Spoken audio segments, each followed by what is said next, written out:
Hey guys, you'll hear me mention in this episode that I was worried about the Queen passing away. Queen Elizabeth did pass away on Thursday, and we're covering that over on the Palace Intrigue podcast. I'm busy with that, so I don't even have time to clean up this edit. And here's your daily comedy news. Johnny Mac with your daily comedy news. I got to tell you, I'm quite distracted at this hour. It's a little after noon on Thursday.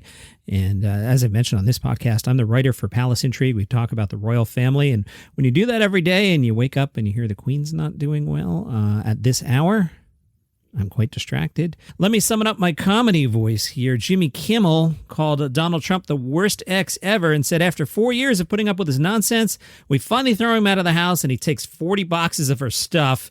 Investigators reportedly found the nuclear documents hidden in the club's storage closet next to a bag of golf tees, a box of old pool noodles, and Melania, who was hiding in there. Now, here's a joke from Stephen Colbert. He does a lot of this wordplay thing, and I don't know, I never find these funny. Stephen Colbert, who I'm sure told it better than I will, said, so this time the ex-president wasn't just betraying our country, he brought in another country for a menage a treason. Yeah, he does a lot of that menage a treason type wordplay. I don't know. Saw an article about the origin of the phrase, that's what she said. Did Michael Scott invent it? Oh, no. It dates back to at least 1929 in the United States. Alfred Hitchcock used a variation of the phrase in a test reel for his 29 film Blackmail. The phrasing, it will not come out right, as the girl said to the soldier. That is popularly cited as the first that's what she said joke. A British phrase was said the actress to the bishop. The U.S. interpretation of that phrase, that's what she said, appears in print in the 1973 book Ego Speak, which quotes, the cheapest shot of all, of course, is the ancient one-liner, that's what she said. This reply can be used after virtually any remark, however innocent, and the speaker can summon up some hint of double entendre, essentially stating the term is so old and hack, it's beneath someone to use it. Chevy Chase used it in 1975 on Saturday Night Live's Weekend Update. The joke turns up again in 1992's Wayne's World movie. Garth holds up a model of Claudia Schiffer. Garth states that he's getting tired of holding it, and Wayne says, that's what she said. Fast forward to 2001, The Office. Not the Carell version, the original Ricky Gervais version. David Brent would often say the actress to the bishop. When they adopted it for the U.S., Steve Carell changed it to, that's what she said, and the rest is history. I'm trying to focus here. I can't tell you how many times I stumbled during that story. I hopefully made all the edits. I'm so distracted by this Queen thing. It's unbelievable. Jerry Seinfeld is the newest model for Kith, a clothing brand known for high-end streetwear. This from the Laugh Button. The announcement was made jointly by Kith and Jerry Seinfeld, who tweeted out a bunch of pictures. I saw Jerry in a Mets hat and some stylish clothes. The Laugh Button writes, the question that springs to mind, of course, is why? Why would this ever happen? And what have we done to deserve this? But they point out, even by asking the question, we're probably buying into the advertising trap laid out for us. I agree. On a slow comedy news Friday, I fell for the trap as well. I was like, oh, I could put Jerry Seinfeld in the headline today? Okay. The Laugh Button wondered about what they're up to, and they wrote, maybe it's the long ago puffy shirt, or maybe it's just that Seinfeld is a famous person who hits the demographic Kith is looking for and who's willing to work with them. Kith likes to showcase their clothing with older celebrities, previously working with Steve Buscemi and Ray Liotta. Seinfeld's 19-year-old son Julian is also credited with helping to get the collaboration going. On Seinfeld's part, the move is even weirder. It's not like he's building his popularity off this. He's already mega famous, and he regularly has been the highest paid comedian in the world, so it's difficult to believe there's a money incentive there. Maybe he really believes that he looks great in that tracksuit.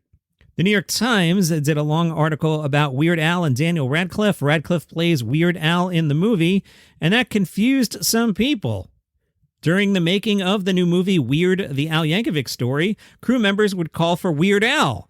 And when they said Weird Al, they meant Daniel Radcliffe. When Al Yankovic was on the set and somebody yelled out for Weird Al and they wanted Daniel Radcliffe, Al Yankovic was confused. So they started referring to Al Yankovic as Real Al and Daniel Radcliffe as Weird Al. Al said every time I would walk by the Weird Al sign on your trailer, I'd be like, oh, that's not me. Al says, I hope the movie confuses a lot of people.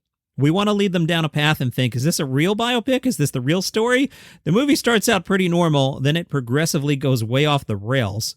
In 2010, Funny or Die posted a video, that for a trailer for a non-existent movie, also called Weird. That one starred Aaron Paul as a hard-partying version of Weird Al Yankovic. That became a viral success. I remember seeing that at the time and being like, oh yes, please make this. Over the years, actual Weird Al showed the fake trailer at his concert. Some fans thought it was advertising a real film. Weird Al says, people would be like, you should make a whole movie. I was like, nah, it's a trailer. It's what it's supposed to be, a gag. But since then, there have been movies like Bohemian Rhapsody and Rocket Man, and Weird Al began to take the idea seriously. Evan Rachel Wood plays Madonna, though in this version, the material girl is a sly, selfish seductress who's clearly only using Yankovic in hopes that he will parody one of her songs. Weird Al said, I'm amazed the lawyers let us get away with this movie, frankly, but they're like, oh yeah, all public figures, go for it. Holy cow, did I stumble 8 million times in the first half. Whew. So, you know what I've been doing all day? I've been using my ExpressVPN to watch BBC News. I've been glued to the laptop, watching BBC News to find out the latest about the Queen. Again, I'm recording this Thursday around lunchtime. ExpressVPN allows you to reroute your connection to a server in a country of your choice, making geo-restrictions a thing of the past. See, if I were in New Jersey in the basement where I usually record daily comedy news, I wouldn't be able to watch BBC One. But fortunately, I happen to be at my summer home in the UK. Wink, wink, nudge, nudge, know what I mean. So if you would like to say, I don't know, maybe you're in New Jersey and want to watch BBC coverage of a news event. Maybe you do.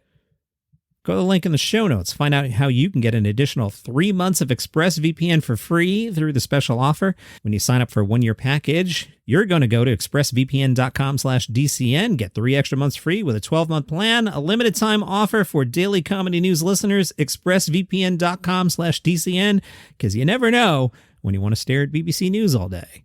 Comedian David A. Arnold has passed away at the age of 54. His family put out a statement saying, "It is with great sadness that we confirm the untimely passing of our husband, father, brother, and friend David A. Arnold.